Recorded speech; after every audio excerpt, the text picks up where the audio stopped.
Hey guys, welcome back to Raj Talks Games, where today we're going to talk games. I feel like something's missing. I don't know. Who knows? So today I want to talk about Expedition 33, Clair, Obscur, Expedition 33. I just beat the game a couple of nights ago, so I've had about 36 hours to really sit on it. Think about the game's ending, which I'm going to keep this pretty spoiler-free. So no concerns there about any massive spoilers.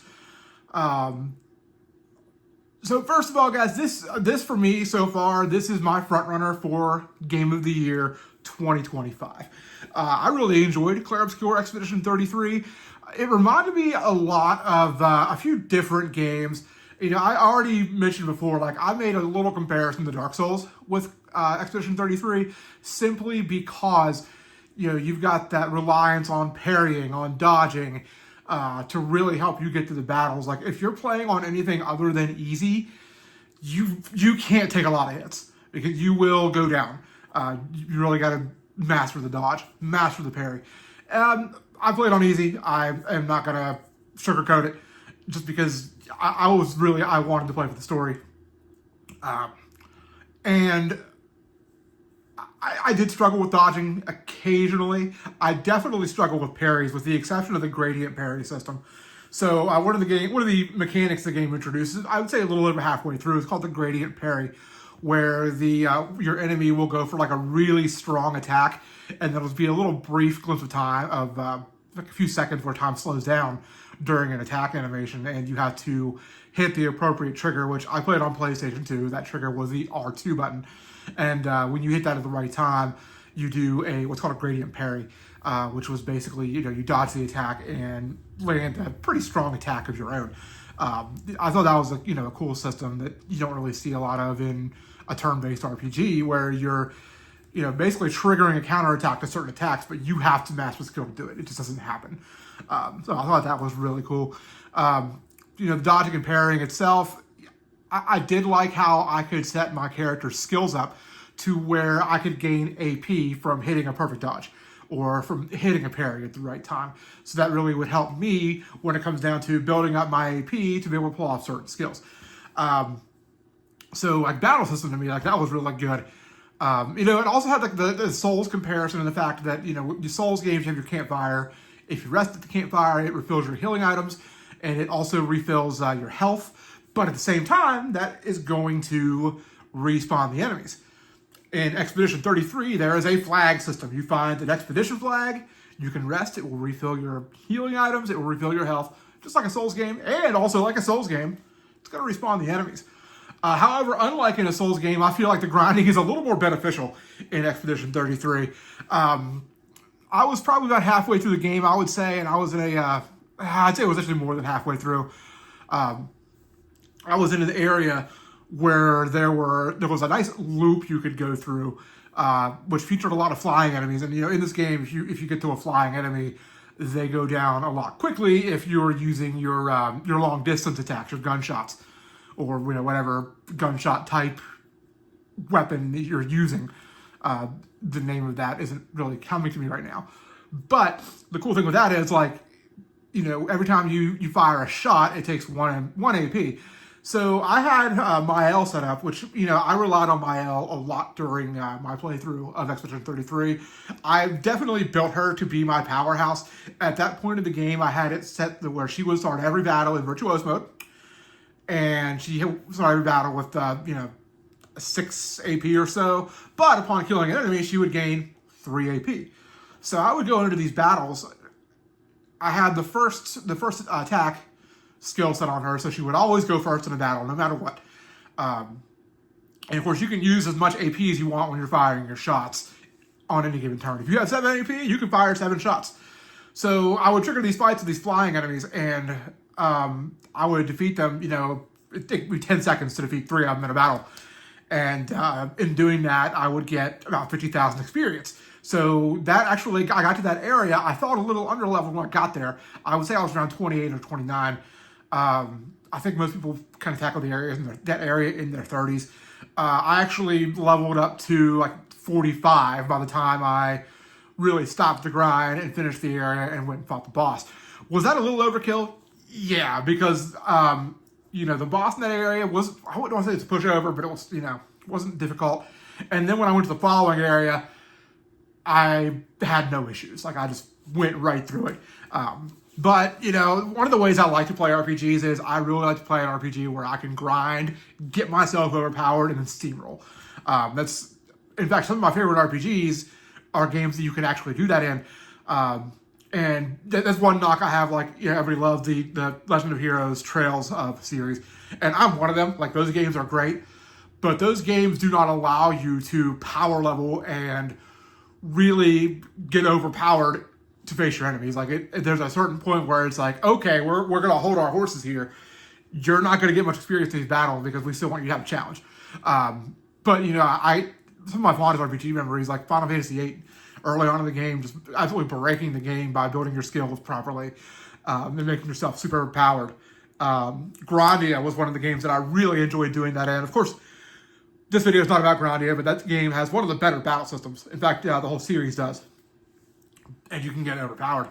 So I really like being able to do that in Expedition 33 as I was going in toward the last few areas of the game, like when I got to the Monolith, and started to make my way toward the Paintress to really start to wrap things up. So yeah, Mael was definitely my powerhouse. I rolled through the majority of the game with the main protagonist, who we're not gonna spoil again. So we're just gonna call it Gustav for now. I rolled through the majority of the game with Gustav, Mael, and Ciel. Which, if you are one who learns to master Ciel's battle tactics, you can do an incredible amount of damage in Twilight mode with her when you're, using her properly with her skills. And it just makes her so much fun to play with. She was actually, despite my overpowering of Mael, really making her my canon, Ciel was probably my favorite character to actually play as. I just really liked the way her combat style worked. It was definitely unique because, you would apply Foretell to your enemies with some skills, and in other skills it would consume the Foretell to either add more damage or heal your allies, or even, grant an AP to your characters. In fact, in the final battle of that game, her ability to refill the party member's HP while consuming Foretell was extremely helpful for me. I couldn't have gotten through that fight without that particular skill of hers. And, it was just super fun to play as. You apply the Foretell, you do massive damage by consuming it. Especially once you get to the point of the game, you get a certain Pictos where you can actually go over 9,999 damage. So this is very late in the game that you get this, but once you get that, things really open up and you can really start playing around.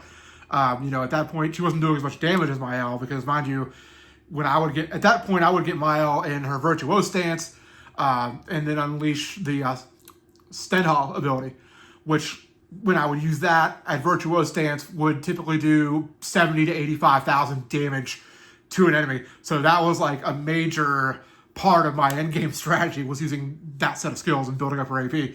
But, obviously Ciel turned into a healer that I didn't necessarily expect by using those skills.